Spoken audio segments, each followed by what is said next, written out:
voices echoing in the corridors of the Pentagon.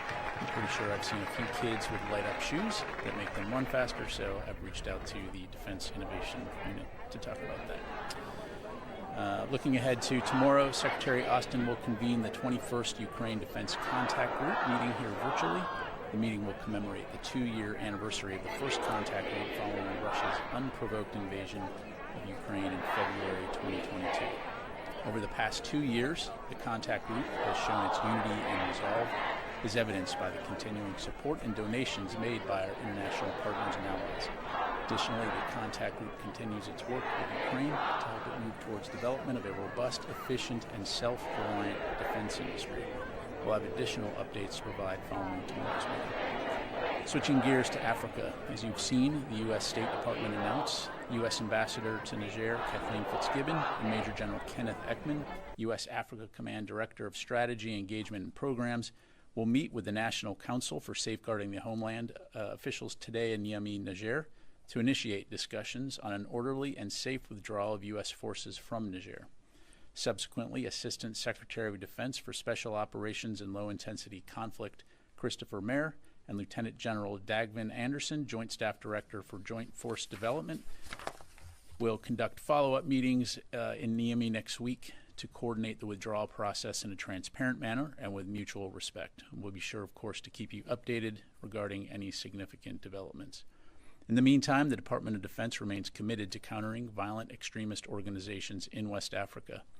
The department will continue to support whole-of-government approaches to work with African leaders to maintain stability and address terrorist threats in the region, including addressing core issues that drive insecurity. Separately, as an update for our humanitarian assistance support operations to establish the maritime corridor off the coast of Gaza, I can confirm that U.S. military vessels, to include the USNS Benavidez, have begun to construct the initial stages of the temporary pier and causeway at sea. We're aware of the significant interest in this important effort and will provide much more information in the very near future as we work alongside the international community to rush aid to the people of Gaza. And finally, Friday will be the last day in the Pentagon for Acting Undersecretary of Defense for Policy Sasha Baker. We want to thank her for her superb leadership within the Department of Defense and for her service to our nation. On behalf of the Secretary of Defense, we wish her all the best in her future endeavors. And as we previously announced, Ms. Amanda Dory, a career civil servant who currently serves as the director of the Africa Center for Strategic Studies at National Defense University, will perform the duties of Acting Undersecretary of Defense for Policy when Undersecretary Baker departs. With that, I'm going to take the question over to Tara AP. Thanks, General Ryder. Back to AFRICOM. So it's almost 8 o'clock now in Niamey. Have you gotten any readouts on how those initial meetings went? And would this mean the complete total departure of all U.S. forces, or are some of those terms still being negotiated? Yeah, I don't have a readout to provide. Of course, again, we'll keep you updated as things progress here. And in terms of the withdrawal of U.S. forces, again, I'm really not able to go beyond what I've provided right now, which is that they will begin discussing the orderly withdrawal of U.S. forces. So what that pertains in terms of timelines, numbers, again, we'll keep you updated. But is the assumption that it will be that all U.S. forces will go, or is there still room? I think that's a safe bet, is the going-in assumption. Okay, and then on Chad, similarly, are U.S. forces withdrawing from Chad, and is this all of the U.S. forces there, approximately 100 or so, and why? So, as I understand it, as talks continue with Chadian officials, U.S. AFRICOM is currently planning to reposition some U.S. military forces from Chad, a portion of which were already scheduled to depart. This is a temporary step as part of an ongoing review of our security cooperation, which will resume after Chad's May 6th presidential election. So again, we'll keep you updated. I would refer you to State Department to discuss, the diplomatic sides of this, but that's where we stand right now. A follow-up on Niger, and then a different question on Gaza and JLOTS. The withdrawal appears maybe not imminent, but at least fairly imminent. Niger was a critical base for AFRICOM ISR in monitoring violent extremist organizations. Does the Pentagon have a location to move those forces? And if so, is that location ready, or are those forces for now coming back to the United States and there is no alternative to Niger? Yeah, well, as I highlighted, I mean, first of all, we are committed to countering VEOs in West Africa. And as you know, we do maintain a robust network of partners, and we will continue to consider all options when it comes to accomplishing our CT mission. The bottom line is that we will continue to monitor threats throughout the Sahel in order to protect our personnel, our assets, and our interests, as well as the welfare of our partners. So we're going to continue to explore options, understanding that this is an important national security interest and a vital mission. How much is the CT mission set back without something like a Niger ready to go? Well, certainly when you look at the size of Africa and when you look at the threats, the preference would be able to have the ability to operate out of places like Niger. But of course, we have other means and methods that we can do that. So all that to say, again, we understand the importance of the CT mission, and we will explore options to ensure that we can continue to do that, albeit maybe perhaps through other means and methods, but importantly working in close partnership with African partners in the region. And then a very quick JLOTS question. A few mortar rounds landed near the pier site. Has that changed the timeline for construction there? And has it compelled the U.S. to consider a different pier site or different defensive measures associated with the construction of the pier? Yeah, the incident in no way delays our efforts to establish the maritime corridor. Go to Liz.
It's an age-old concept that transcends religions, but is fundamentally about an understanding that everybody makes mistakes.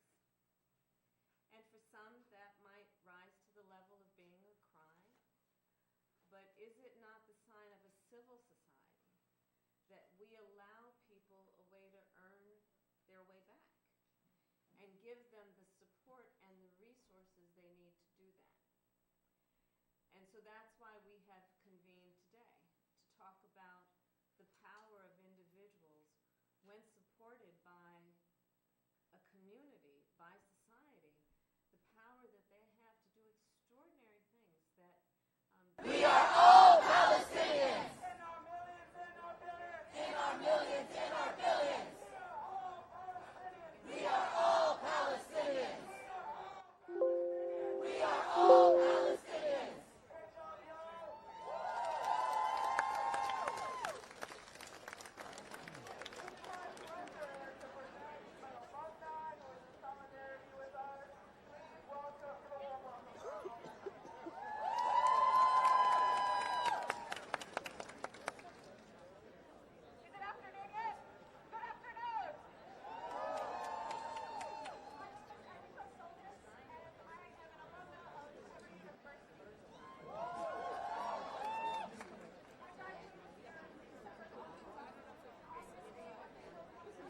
folks, my predecessors, MAGA Republican friends, have very different views.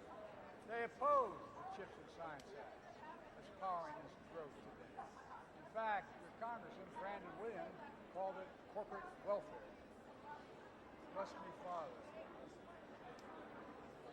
Lisa Stefanik, two counties over, called the CHIPS Act, he said, Washington at its worst.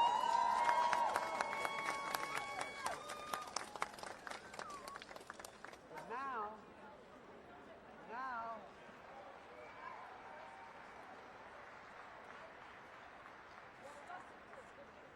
conversion is wonderful, isn't it?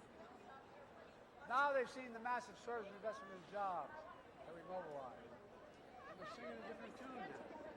Now they say this is critical. You got that? Fine, it is critical. Now they say what we're doing is supposed to lead to a more prosperous, secure, and innovative America.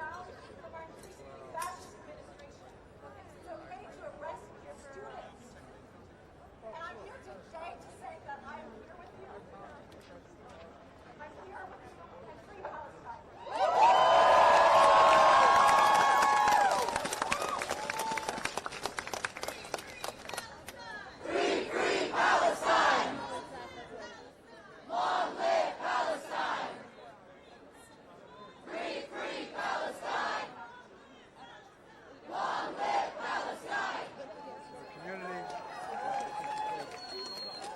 Tell me back in 2020 they were down. They lost their business. How many did you know somebody started a facility? We will not be moved. We will not be moved. We will not be moved. We will not be moved. Well educated says I can't live here anymore. No job, I gotta move. We will not be moved. Lost faith. We will not be moved. Decades. It was a manufacturing boomtown, full of good-paying jobs and a solid path to the middle class. I know. I lived here. I went to law school here. I married a wonderful woman from Lake Skaneateles that's why I came to Syracuse Law School. I felt it. But over the years, trickle-down economics swept it all away. Under my predecessor, manufacturing left. Factories like DCS Automotive over in Auburn, where his family shut down. 22,000 local jobs disappeared in Syracuse. That's the story seeded community after community nationwide. Hollowed out, robbed of hope, but not on my watch, thanks to investing we're making in America and the partnerships we formed. American manufacturing is back. New factories are going up all across the country. And communities like Syracuse are writing a great American comeback story. That's what it is, a comeback story, creating new jobs, new businesses, new hope. Today, folks, when folks see shovels in the ground in these projects, people going back to work, I hope they feel the pride that I feel. Pride in their hometowns making a comeback, pride in America, pride in knowing we can get big things done when we work together. That's why I've never been more optimistic about this nation's future. We just have to remember who we are, for God's sake. We're the United States of America, and there's nothing beyond our capacity to get done when we work together. God bless you all, and may God protect our troops. This is a big deal day. Congratulations, Syracuse. Congratulations. Thank you. Thank you.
On FanDuel Casino, new players get up to $1,000 back in 2